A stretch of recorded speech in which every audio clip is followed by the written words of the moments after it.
فقط ببینید که من چطوری این تایپ از کپچا رو هم به راحتی در کمتر از 24 ساعت به صورت اتوماتیک دور زدم.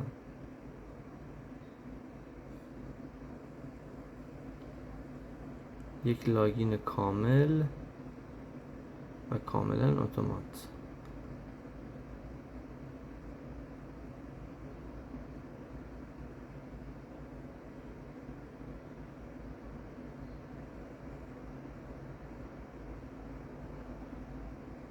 به به، کد اتنتیکیشن گوگل هم میزنه، آنتی فیشینگ هم کلیک میکنه و تمام. لاگین ساکسسفول.